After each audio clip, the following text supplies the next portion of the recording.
Okay, welcome and welcome back to my channel. I've been busy last couple of weeks. Sorry that I haven't done another upload. I'm trying to figure out my upload schedule. I haven't really nailed it down yet, but I'm trying to do something every week, hopefully every 2 weeks at the very latest. But I was in New York a couple weeks ago and it kind of disrupted everything and had a great time and I'm back. Nero will probably end up showing up around here a little later, but right now he's busy avoiding me. He has a new cat tree. If you see it over there. But yeah, I put it together. I have a whole montage of me putting it together. I'm probably going to be putting at the end for the outro. But yeah, hello again. I'm Amber and welcome to my channel. Today I'm going to be talking about the pain of visibility. So stick around and get ambered.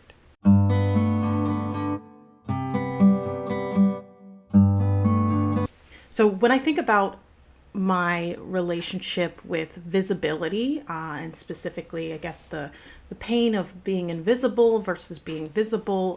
What I like to go all the way back to my first concepts of it when I was a child. I found out fairly early that being getting attention was not always wise.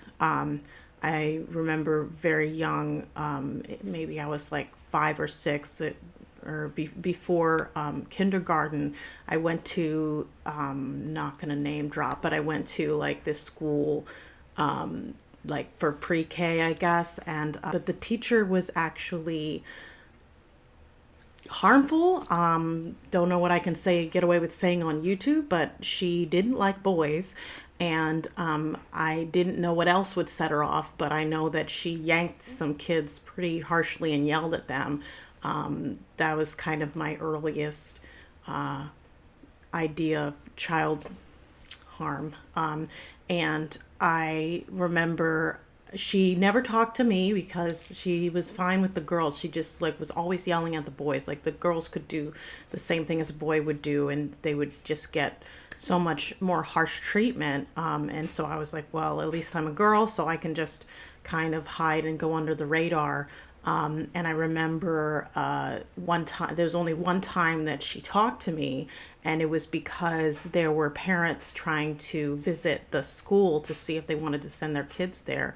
And I was arranging flowers or something, and she tried to get my attention. I remember I flinched. I flinched really hard, and I remember the parents looked at each other like, what was that about? And because she was scary, she was an awful woman.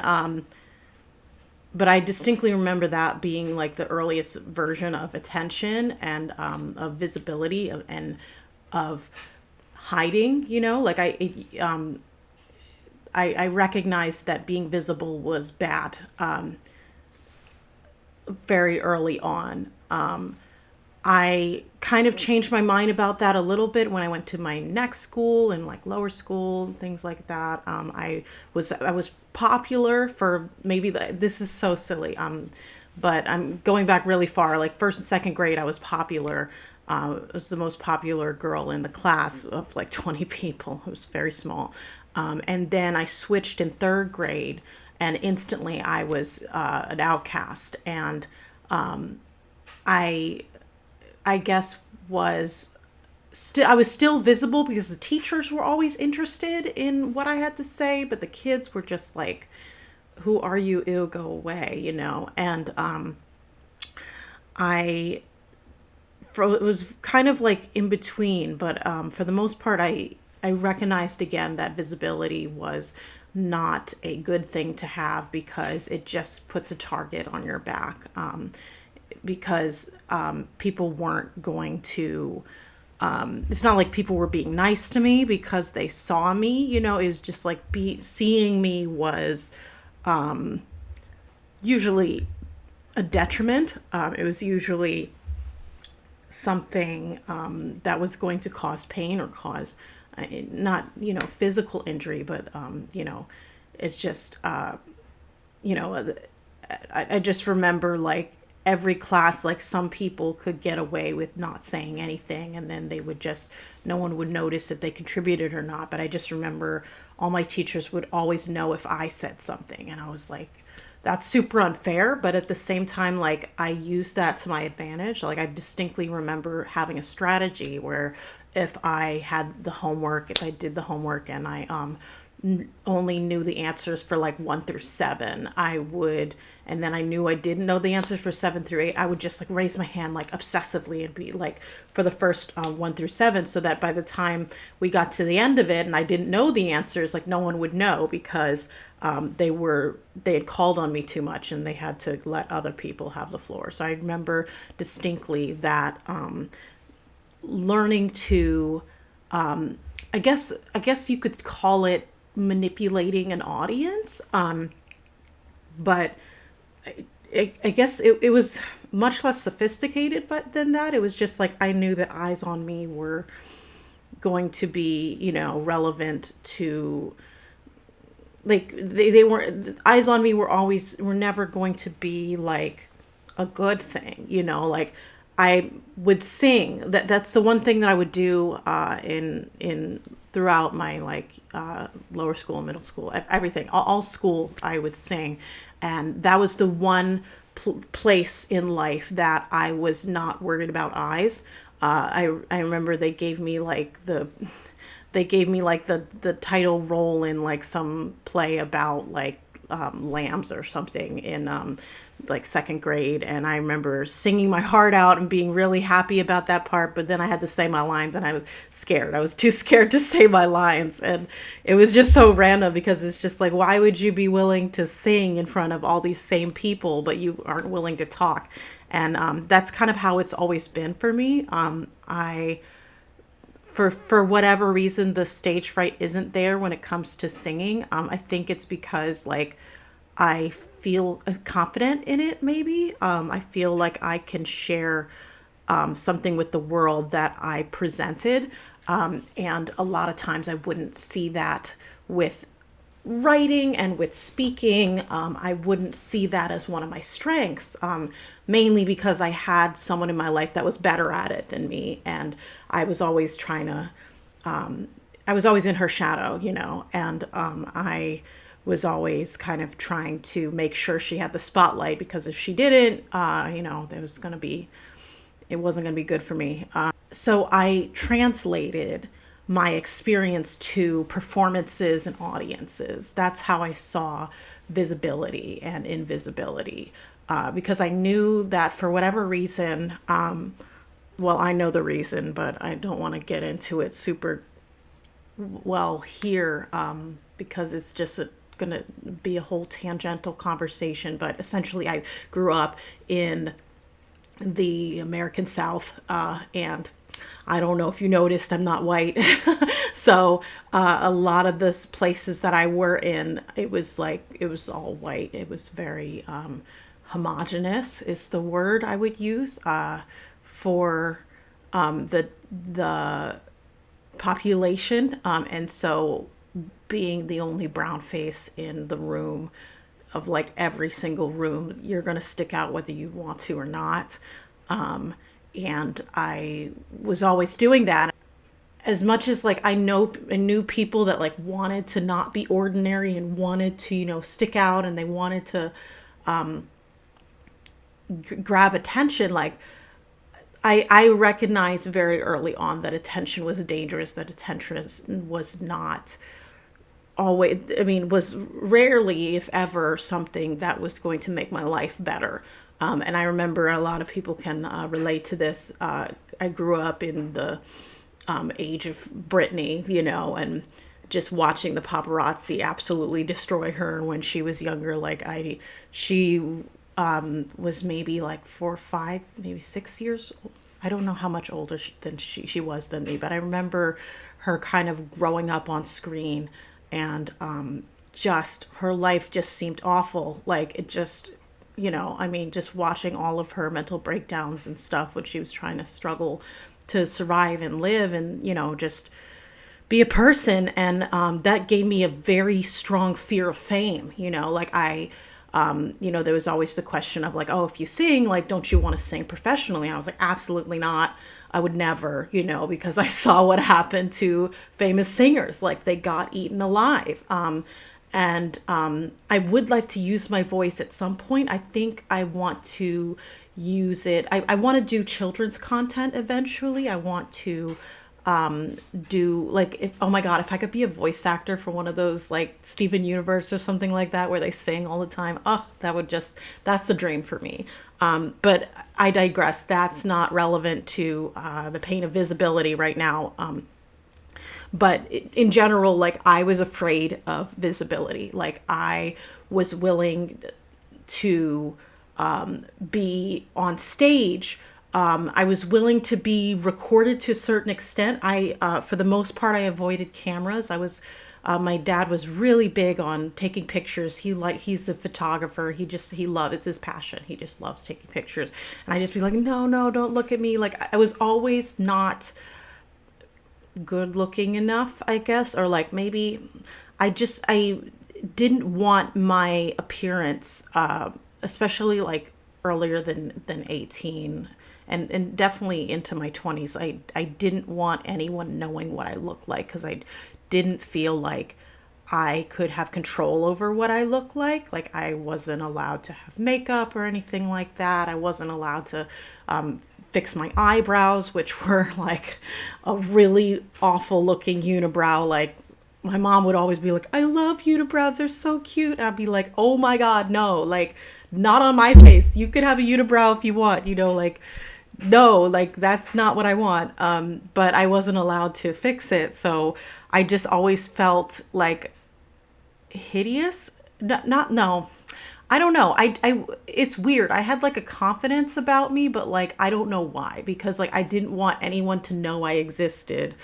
But at the same time, like, I knew people were going to ask my opinion on stuff. Like, I wanted to be known for my voice, not just my singing voice, my opinions, but I didn't want there to be a visual associated with it. Like, this channel is a big step forward to me because I was scared to associate my face with my voice,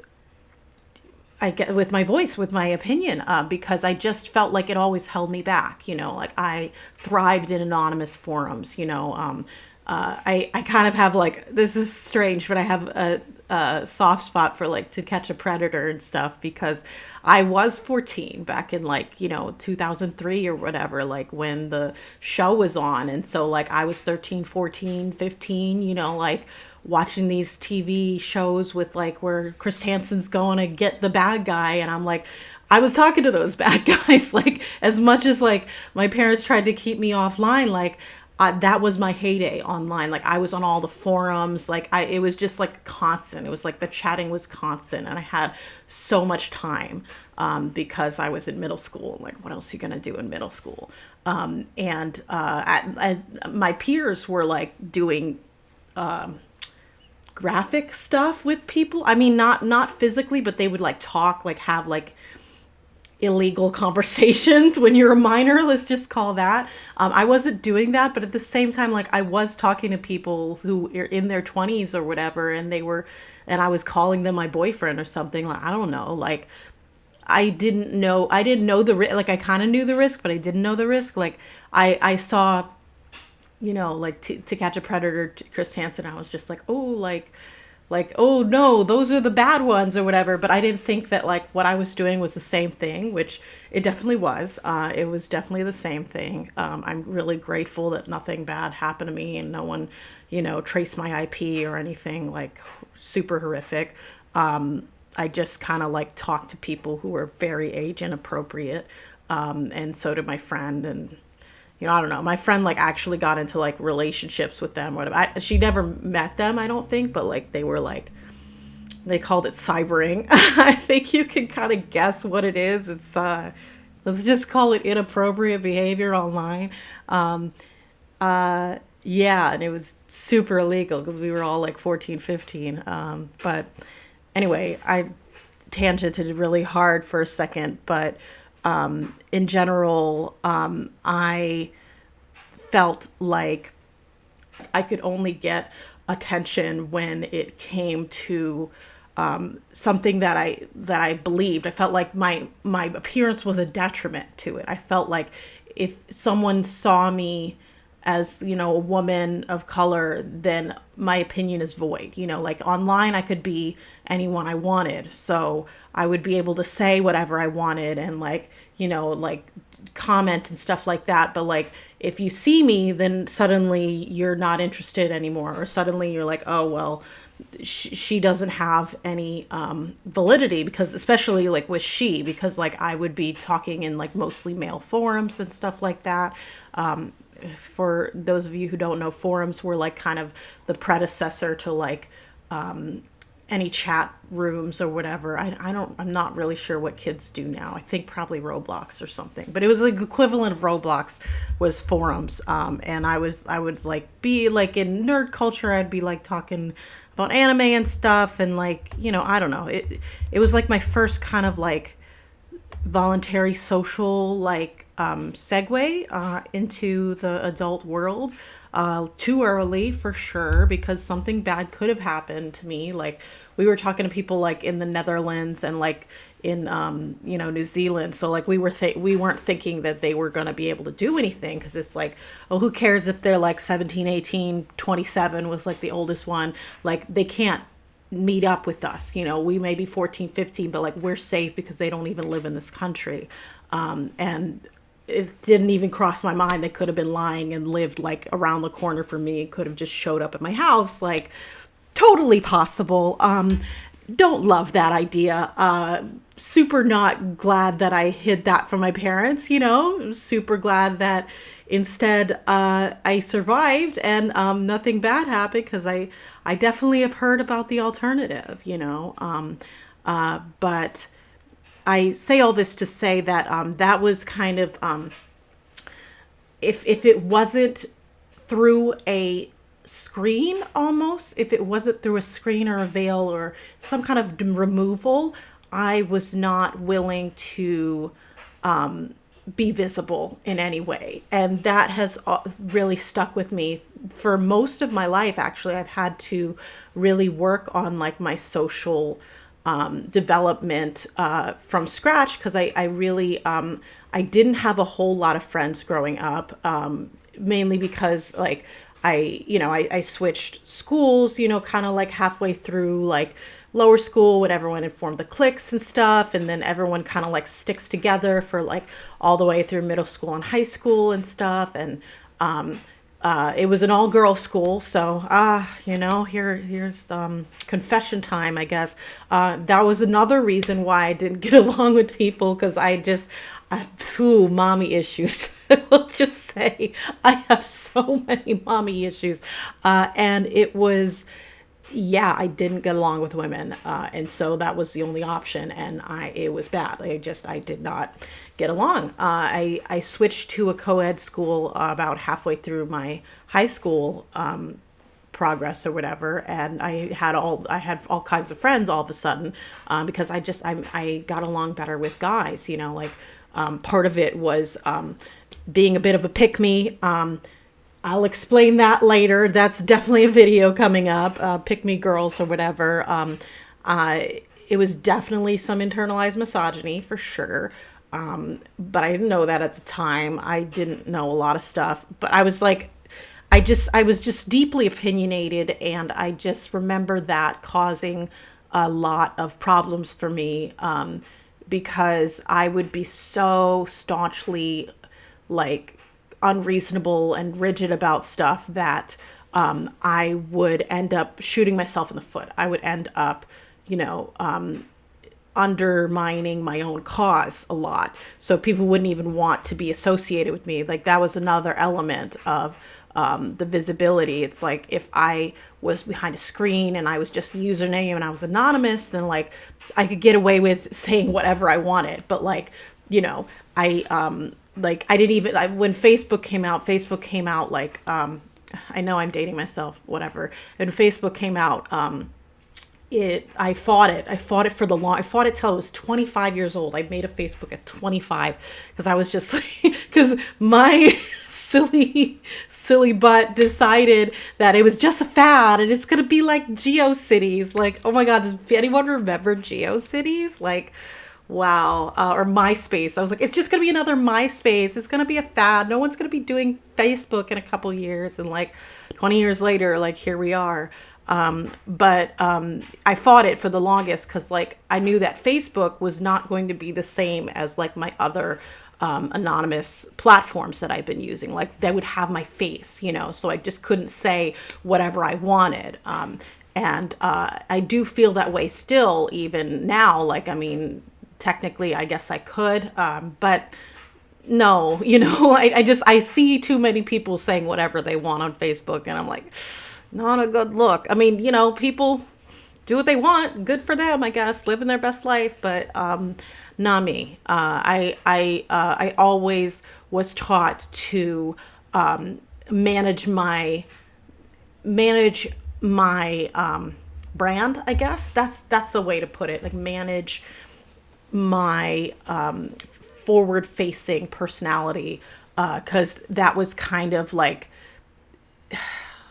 it was a combination of the fact that there was an image as a family that we had to project. There was an image, and there was also like the hidden threat. Like I just kind of like there was like the hidden threat of like, you know, broken families and divorces and, you know, people who were doing not as well as our family was. And like I kind of was always afraid of like dipping in status, I guess. So I just was afraid of having less than a perfect, I guess, reputation, if that is anything, because it was so important to certain members of my family. And I was very much, it felt like the training I had gotten, like the whole, you know, stage versus not on stage, you know, like the fact that I could sing in front of anybody, but I couldn't talk in front of anybody. It was like, I was using those patterns. I was like, okay, what works? Like I get a certain type of attention when I sing, and it's good and it's positive. So I want to keep that to one side.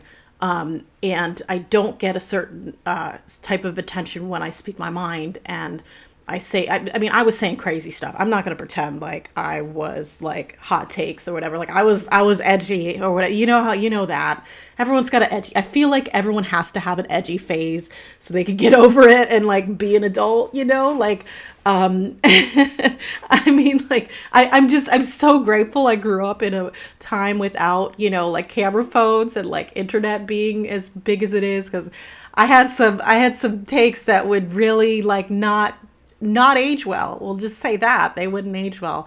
But thank God they're gone. You know, I didn't post them on MySpace or Facebook or anything. So there's no record of them. It was just me, you know, spouting off to like my few friends and stuff. And, hold on a minute. Come on, baby. I had this little monster. This little monster was distracting me. Sorry about it. Okay.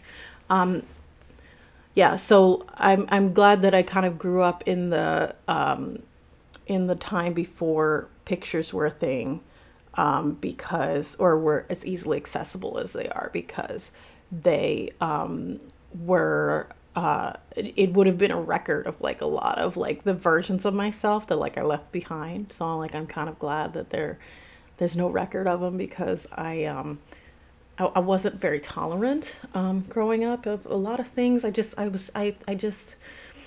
mean, like I was and I wasn't, you know, like I don't know, it's hard to describe, but either way, I had an online persona. I had an online persona and I had a in-person persona, and the in-person persona was like really socially undeveloped, but like, you know, but I could perform, you know, I could be a performer, but I couldn't be a, you know, like I could be a singer, but not a thespian. Let's say that. I couldn't act. I couldn't socialize, but I could be, I could perform on one level. So I knew that performances with talent or with, certain abilities, like that can give you positive attention. And that visibility is okay until it gets to a certain point. Like, again, I thought that, a certain level of fame was horrifying. Like, I was like, I never want to be like Brittany Spears because she looked miserable. And I'm like, I don't want that life, like, I don't want the type of life where like everyone sees you and nobody helps you, or like everyone, is cheering for you to fail, but they're not around when you succeed, or they're not rooting for you to succeed. And that looked awful to me, and it really scared me out of the entertainment industry for sure, because I was like, I don't know if I don't know what it takes to be a Britney Spears, but I don't want to. I don't want to know, because it looks horrible. Like fame looks horrible.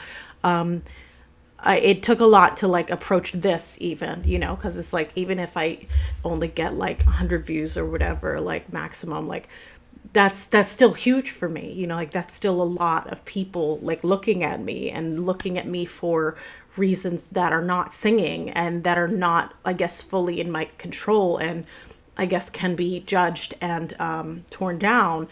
And I don't know. Well, I didn't know if I was able to, I guess, like handle the backlash just in case like something went viral or whatever.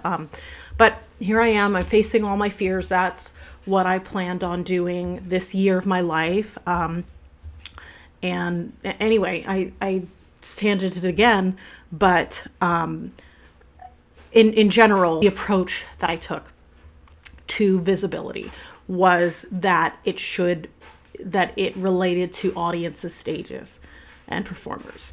And since I knew that I wasn't exactly a social person, I wasn't good at social things, I'm like, well, I'll pretend to be someone who's good at social things. And I'll see a certain place as a stage, so like a school or a job. Like when it really helped when I started working, because I started working kind of later in life, and then a lot of people, I didn't work when I was a teenager because I lived really far away from anything, and you had to get a car to go anywhere, and I didn't even learn to drive till I was 21, because basically no one was willing to teach me, and I had to like pay for the lessons and stuff. And all that, I say all that to say that like my adulthood was kind of launched later than a lot of people. But what that taught me was, it taught me to see socialization as stages and performances. Like I worked at a veterinary hospital, and there was like the back of the house versus the front of the house, and you have to like go through your spiel. You have to say, you'll be seeing Dr. Somebody, and they are going to see whatever animal, and like, let me take their weight and like measurements and everything. So I learned that those two worlds exist. And I just started because I wanted to have more friends than I had. Like I kind of always was always repeating the story of like, I don't belong, and like, I don't have a lot of friends and stuff. Like even like in high school, I got more friends than I had in middle school and lower school and stuff. But, making new friends in like college and beyond, like it's a matter of effort. Like it means like you have to actually go for it and like, network. You have to actually like learn to network and do it well, so that you can like continue to gain friends. Because if you don't continue gaining, they will dwindle, because that's just the nature of things. But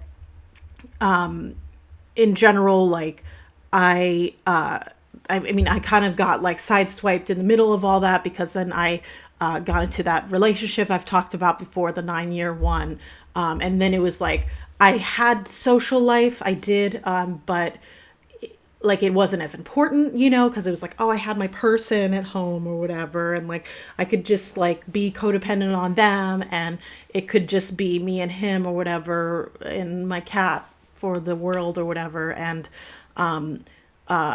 that was kind of enough for me. But again, like when I started working, I still had to learn to be personable, so that I could, manage situations. But when I really had to face the world alone, when I broke up with him, and suddenly, I was 27 and I had never dated before, and then all of a sudden I'm like, I kept a lot of my friends, thankfully, like I didn't lose all of my friends in the breakup. Like I know sometimes that happens. But thankfully I kept some of my friends that I was kind of codependent on. But I didn't know at the time. But I suddenly had to date, and I was like, oh no, like that's like anything doesn't come naturally to me, and it never has. And but I started seeing it as stages again. I started being like, well, I know how to perform. I'm going to start performing, and I'm going to learn how to act, and I'm going to, learn how to, like, it doesn't have to be good, it just has to be enough to kind of like warm the hearts of like the people I'm working with. And I entered the service industry, and that really changed my life. Like, I think everyone should, like, as miserable as it can be, like, I think everyone should have at least one service industry job, so you know what they go through, because it's like, talk about performing. Like, you have to pretend like you like a lot of people, like you do not like, and no one would like, because they can be awful. But I had a really great team, thankfully. So back of the house, I was having a great time. I had a lot of friends. But yeah, front of the house, I started learning, like, what entertains people, what brings people to, like, what gets attention, what brings people, like, what the razzle dazzle, what brings people around. I actually worked at a casino, so like I was one of the dealers, and I was like, la, like I really took it as a point of pride when like people could still lose at my table and have fun, like that was my pride. I was just like, wow, like if they're still having fun, that means I'm doing a good job. Like I didn't always get the most tips, but people would remember me, and I'm like, well, that's more important than getting the most tips. I mean, we shared our tips, so I had to get tips, like, but it was different, like it was a different world or whatever. But it really gave me the space to grow. It gave me the space to learn my performance strategies, to like ask certain questions of people, and like make people feel comfortable, and like tell jokes and tell stories and things like that. So basically I learned to don a mask. I started learning what the mask feels like on and off. When I was first developing this strategy of, learning to socialize, I remember being in college, and in college I felt so invisible. I mean, like, again, it was the similar situation with the teachers, where I'd be able to connect with the teachers, but like for whatever reason, like the students I wouldn't always connect with. Because like I just was a super scholastic person. I would just like study all the time, and like 4.0s a lot. I just was very much, I was a very academic person. So like I would make connections with the teachers, and they would remember me, but like students, maybe not so much, which was fine, because I wasn't trying to make friends. Like I had my boyfriend at home, like I wasn't worried about it. But I just remember, like, I remember feeling like no one was looking at me. And again, that was fine, like simultaneously, like everyone saw me, but nobody cared, I guess, maybe. Like I would dress like I just kind of like, I dressed like I just got let out of the basement, like I would dress like I didn't care what I looked like, because I was just like, the only person who I care, what they think about my appearance is like my boyfriend at home, and like he knows what I look like. So in college and stuff, like that wasn't part of the stage, that wasn't part of like the presentation, because it just like I was just wearing clothes in order to censor myself outside of my house. But I remember there was this moment in college where I was graduating, and like the graduation was kind of a struggle, because like they still let you do schoolwork and stuff, and I still had some papers to finish.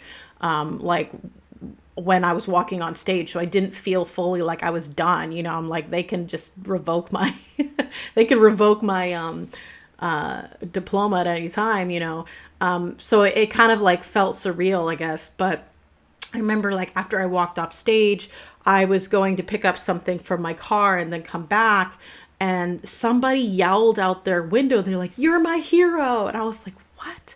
I was just like, I looked around. I was like, who would say that? Like, I don't understand. And like, I was wearing a flower in my hair. Like I was wearing a big old flower, like right here. Like that was my signature look, as I would always have like a flower.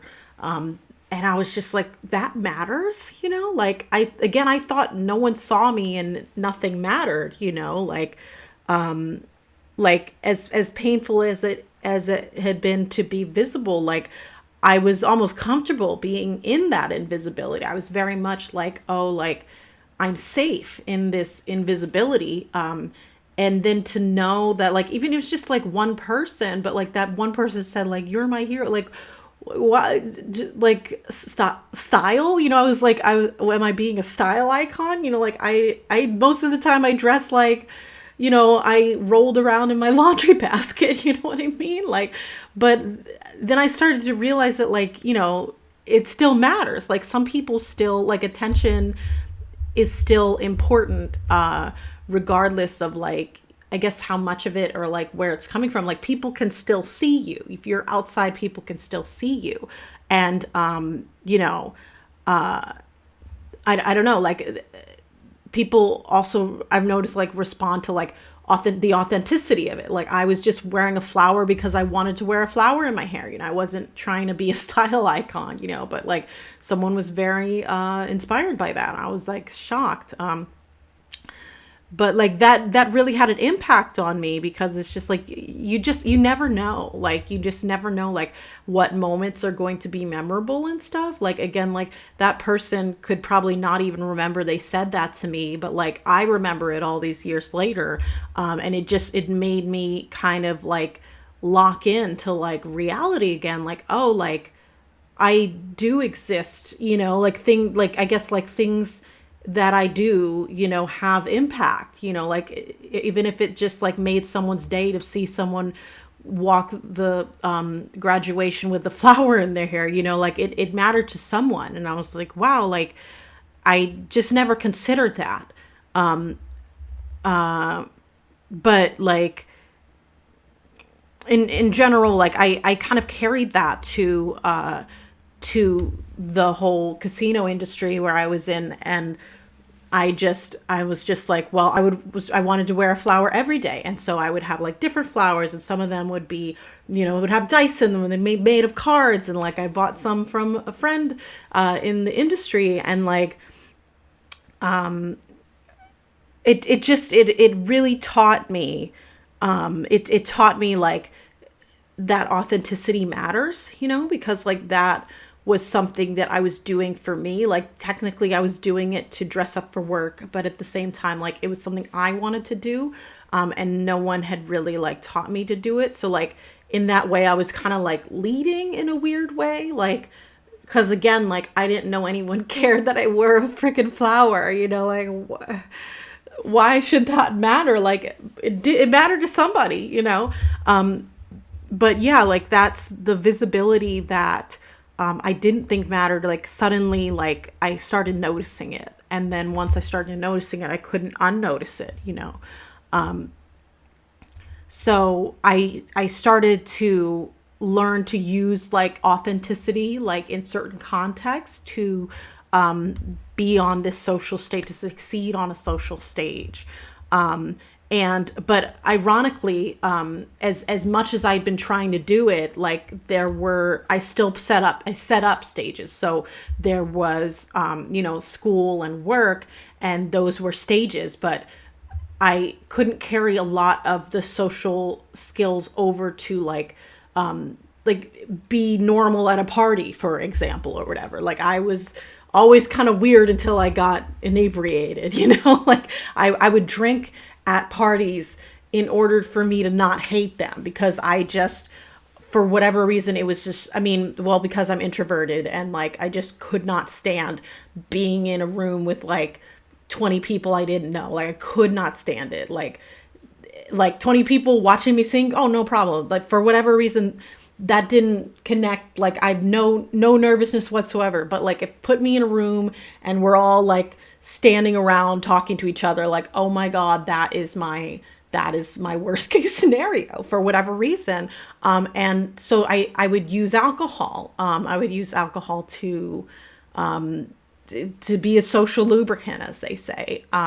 And I actually very recently learned to stop doing that. Thankfully, I didn't get to the point of being an alcoholic. I didn't get to the point of having to stop using alcohol for anything. I can still it's not one of those things where if I have one drink, I have to have like 100 drinks, or I have to keep drinking until I get drunk.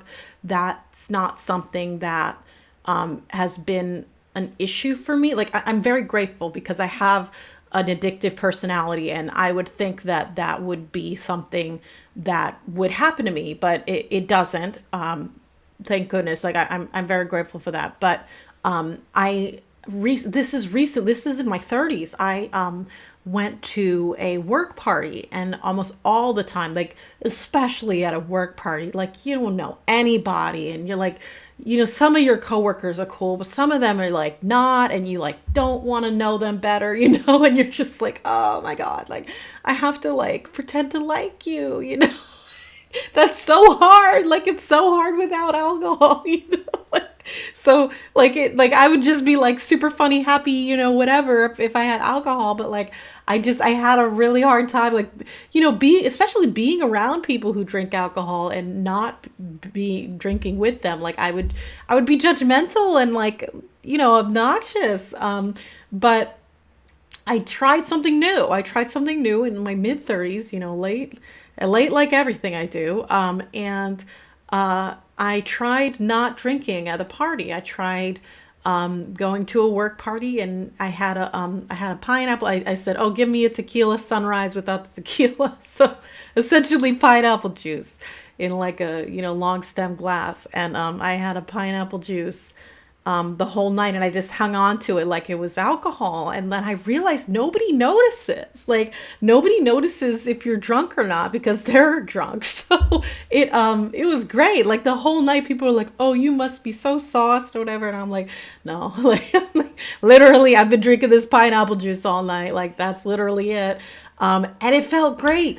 I can tell you it felt absolutely great. Like I was just like, oh my God, like I can keep my brain, and also like be part of social stuff and be bold and like do the kind of things that like usually I would need alcohol to do. But it turns out you could pretend that you already had alcohol and you could still do those things. So that was something that was like a little bit of like wisdom that I wanted to share with people. Like if you're on the point of like using alcohol as a social lubricant, like I definitely want you to know that it's not necessary. Surprisingly, it's actually not. Like you can have as much fun without alcohol as with alcohol. Like I was really surprised that that's true. But it's actually true. Like I've been to a bunch of parties and like, yeah, like, it gets awkward, like when people are drunk and like falling all over you or whatever, but like, it's just as awkward when you're also drunk, like it's just that, it's like a couple of degrees less, like a couple of degrees less awkward when you're drunk too. But for me, like it wasn't worth it because like I'm always tending to be like the mom of the group, and like I wouldn't, if I can't drive home, then I'm just freaking out about that. I'm just thinking, oh my God, how are we going to get home? How are we going to get the Uber? Like, who's going to do this? Who's going to do that? And like, if I know I can drive home because I didn't drink anything, like it's just so much, like the anxiety is just gone. And so like, I don't mind how drunk other people get because like, I'm going to like be caretaker to them anyway, like I was going to do that if I was also drunk, but now like I actually get to be competent at doing that. So like, it feels really good. I say all of this to say that visibility doesn't have to be painful. Like surprisingly enough, I I've struggled with it my whole life. I've struggled with, like, it being like a good thing, a bad thing. I think it's not necessarily, I think it's not as simple as that. I think it is just, visibility is just a tool, it's a tool that can be, used, it can be used to, shame, to blame, to whatever, reputations or whatever. And it can also be used to build people up. But at the same time, like, I'm no longer afraid of it because there was these big bad consequences when I was a kid. And, there was big bad, I don't know if anyone has lived in the same house as a narcissist, but yeah, like they really demand the visibility, like they talk about main character, like I've talked about this before, like I have always felt like a side character in my own life, and that's because there was always a main character that I had to really fawn over in order to survive. And that's what made me into a caretaker, into a codependent person. And like pulling out of that space and like making space for myself in my own life, it was a lot easier to manage the visibility and the platforms and the stages and stuff when when I was out of the same rooms as that particular person, and I was, when there wasn't a threat in the background. When I was a kid, I had to be small, I had to be quiet, I had to be seen and not heard, and that's, when you have a parent that is insecure, you have to get out of their way and you have to do whatever you have to do in order to still receive care from them and make sure they're okay. Well, maybe you don't have to, but that's what I felt like I had to do. And at the time, I did what I had to do to survive. I did whatever I had to do, but now I'm kind of grateful that I went through that experience. I mean, like it did make me struggle, while in life, because again, there is no big bad, you know what I mean? There's usually not a big bad coming to get you and coming to, like clamp down on you for being visible, even the whole situation with Brittany Spears and the why I was afraid of fame, even her story is way more nuanced, like probably she might have had a miserable life even not being famous based on the people she was related to. I mean, it's the whole custody situation. Her situation is a lot more nuanced than it just, being famous is bad, there's way more levels to it. And then the same thing with like a lot of the child stars that, like, when they go really far in a unhealthy direction, usually it's not just for one factor. The industry is yes, the industry is predatory, but at the same time, like, if you do have good parents, like good family, like you can maintain your integrity and authenticity growing up, but it's just harder. It's harder because of the type of personalities that go into that industry. But I say all this to say that I found that I'm no longer as afraid of visibility, and I'm no longer as hurt by it, because I've recognized that there's value in being yourself, essentially. I've recognized that authenticity has ripple effects in the rest of life. Like that taught me when someone just shouted to me, "You're my idol," like that really made an impact on me, because like I wasn't trying to influence anybody. I wasn't trying to be anyone's idol, I wasn't trying to be exceptional in any way. I just wanted to wear a flower in my hair, but that inspired someone. And so I'm like, oh, like if that could make so many ripples, like what else can? So that's like basically the idea of this channel is like, if these silly little, talks that I'm giving, like if they matter to someone, if, they help you like think about something in a different way and help you connect with a certain like topic or incident, like, then that's what I'm doing it for. I'm doing it because I want to connect.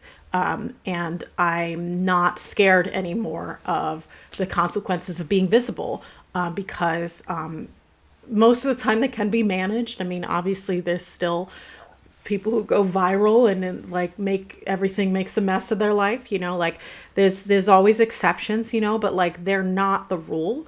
And fame is not necessarily the enemy.